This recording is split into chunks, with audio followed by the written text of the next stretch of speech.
7 wonders of the world ಅಂತ ನಾವೆಲ್ಲ ಕೇಳಿರ್ತೀವಿ. ಜಗತ್ತಿನ 7 ಆಶ್ಚರ್ಯಗಳು ಅಂತ ನಾವೆಲ್ಲ ಕೇಳಿರ್ತೀವಿ. ಆದರೆ ಜಗತ್ತಿನ 8ನೇ ಆಶ್ಚರ್ಯ ಅಂತ 2023 ನವೆಂಬರ್ 26ನೇ ತಾರೀಕರಂದು ಒಂದು ವಿಷಯವನ್ನು ರೆಕಗ್ನೈಸ್ ಮಾಡ್ತಾರೆ. ಅದು ಯಾವುದಪ್ಪ ಅಂತಂದ್ರೆ ಜಗತ್ತಿನ ಅತಿ ದೊಡ್ಡ ದೇವಸ್ಥಾನ, ಅತಿ ದೊಡ್ಡ ದೇವಾಲಯ, ಅತಿ ದೊಡ್ಡ ಹಿಂದೂ ದೇವಸ್ಥಾನ ಅಂತ ಕರೆಯಲ್ಪಡುವಂತಹ ಕಾಂಬೋಡಿಯಾ ದೇಶಕ್ಕೆ ಸೇರಿದಂತಹ ಕಾಂಬೋಡಿಯಾ ದೇಶದಲ್ಲಿರ್ತಕ್ಕಂತಹ ಅಂಕೋರ್ ವಾಟ್ ಟೆಂಪಲ್ನ ಜಗತ್ತಿನ 8ನೇ ಆಶ್ಚರ್ಯ ಅಂತ ರೆಕಗ್ನೈಸ್ ಮಾಡಿದ್ದಾರೆ. ಇದು ಈ ಅಂಕೋರ್ ವಾಟ್ ದೇವಸ್ಥಾನದ ಹೆಸರು ಕೇಳಿದ್ರೆ ಬಹಳ ವಿಚಿತ್ರವಾಗಿ ಅನ್ಸುತ್ತೆ. ಅಂದ್ರೆ ಇದೇನಿದು ಬಹಳ ವಿಚಿತ್ರವಾಗಿದೆಯಲ್ಲ ಈ ಹೆಸರು, ಅಂದ್ರೆ ಈ ಒಂದು ಪದದ ಅರ್ಥ ಏನಿರ್ಬೋದು ಅಂತ ನಮ್ಮಲ್ಲಿ ಕುತೂಹಲ ಮೂಡಬಹುದು. ಏನೂ ಇಲ್ಲ ಸ್ನೇಹಿತರೆ, ಈ ದೇವಸ್ಥಾನದ ಹೆಸರು ಅಂಕೋರ್ ವಾಟ್ ಅಲ್ವಾ. ಈ ಅಂಕೋರ್ ವಾಟ್ ಅನ್ನೋ ಒಂದು ಪದ ಅಲ್ಲಿನ ಕೆಮರ್ ಭಾಷೆಗೆ ಸೇರಿದ್ದು. ಆ ಕೆಮರ್ ಭಾಷೆಯಲ್ಲಿ ಅಂಕೋರ್ ವಾಟ್ ಅಂತ ಹೇಳೋದನ್ನ, ಅಂಕೋರ್ ವಾಟ್ ಅಂದ್ರೆ ಏನ್ ಅರ್ಥ ಅಂತ ಕೇಳಿದ್ರೆ, ಅಂಕೋರ್ ಅಂತಂದ್ರೆ ನಗರ ಅಂತ ಅರ್ಥ ಬರುತ್ತೆ.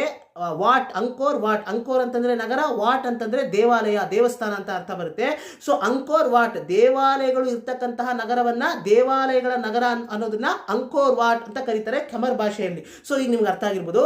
ಸೊ ಈ ಒಂದು ಅಂಕೋರ್ ವಾಟ್ ದೇವಸ್ಥಾನ ಬಹಳ ದೊಡ್ಡ ದೇವಸ್ಥಾನ, ಜಗತ್ತಿನಲ್ಲೇ ಬಹಳ ದೊಡ್ಡ ಹಿಂದೂ ದೇವಸ್ಥಾನ ಅಂತ ಐಡೆಂಟಿಫೈ ಮಾಡಲಾಗಿದೆ. ಸೊ ಈ ಒಂದು ದೇವಸ್ಥಾನವನ್ನ ವಿಷ್ಣು ದೇವರಿಗೆ ಅರ್ಪಿಸಲಾಗಿದೆ ಅಂತ ಹೇಳ್ತಾರೆ. ಅಂದ್ರೆ ವಿಷ್ಣುನೇ ಇಲ್ಲಿ ಮೈನ್ ಡೈಟಿ ಅಂತ ಹೇಳಲಾಗುತ್ತೆ. ಮತ್ತೆ ಈ ದೇವಸ್ಥಾನದ ಕಾಲಘಟ್ಟ ನೀವು ನೋಡಿದ್ರೆ 12ನೇ ಶತಮಾನಕ್ಕೆ ಸೇರಿದ್ದು, 12th ಸೆಂಚುರಿಗೆ ಸೇರಿದಂತಹ ದೇವಸ್ಥಾನ. ಆ ಒಂದು ಕಾಲಘಟ್ಟದಲ್ಲಿ 12th ಸೆಂಚುರಿಲಿ ಪಲ್ಲವ ವಂಶಕ್ಕೆ ಸೇರಿದಂತಹ ಬಹಳ ಮುಖ್ಯವಾದಂತಹ ಒಬ್ಬ ರಾಜ, 2ನೇ ಸೂರ್ಯವರ್ಮನ್ ಅನ್ನೋ ಒಬ್ಬ ರಾಜ ಈ ದೇವಸ್ಥಾನವನ್ನ ಕಟ್ಟೋದಕ್ಕೆ ಅವನು ಪ್ರಾರಂಭಿಸ್ತಾನೆ. ಆದ್ರೆ ಇಲ್ಲಿ ಟ್ವಿಸ್ಟ್ ಏನಪ್ಪಾ ಅಂತಂದ್ರೆ, ಅವನ ಕಾಲಘಟ್ಟದಲ್ಲೇನೆ, ಅವನು ಆಳ್ವಿಕೆ ನಡೆಸಬೇಕಾದ್ರೇನೆ ಇವನು ಈ ದೇವಸ್ಥಾನವನ್ನ ಕಟ್ಟೋದಕ್ಕೆ ಪ್ರಾರಂಭಿಸ್ತಾನೆ. ಆದ್ರೆ ಅವನ ಕಾಲಘಟ್ಟದಲ್ಲೇನೆ ಈ ಒಂದು ದೇವಸ್ಥಾನ ಕಂಪ್ಲೀಟ್ ಆಗಿ ಕಟ್ಟೋದಕ್ಕೆ ಸಾಧ್ಯ ಆಗೋದಿಲ್ಲ. ಅವನು ಕಾಲಕ್ರಮೇಣ ತೀರ್ಕೊತಾನೆ. ಅವನು ತೀರ್ಕೊಂಡು ನಂತರ 27 ವರ್ಷಗಳ ನಂತರ ಬೇರೆ ಅಂದ್ರೆ 7ನೇ ಅಯವರ್ಮನ್ ಅನ್ನೋ ಒಬ್ಬ ರಾಜ ಆಳ್ವಿಕೆ ನಡೆಸಬೇಕಾದ್ರೆ ಈ ಒಂದು ದೇವಸ್ಥಾನ ಕಂಪ್ಲೀಟ್ ಆಗುತ್ತೆ, ಅಂದ್ರೆ ಕಂಪ್ಲೀಟ್ ಆಗಿ ಕಂಪ್ಲೀಟ್ ಮಾಡಲಾಗುತ್ತೆ ಅಂತ ಈ ಹಿಸ್ಟ್ರಿ ಹೇಳುತ್ತೆ.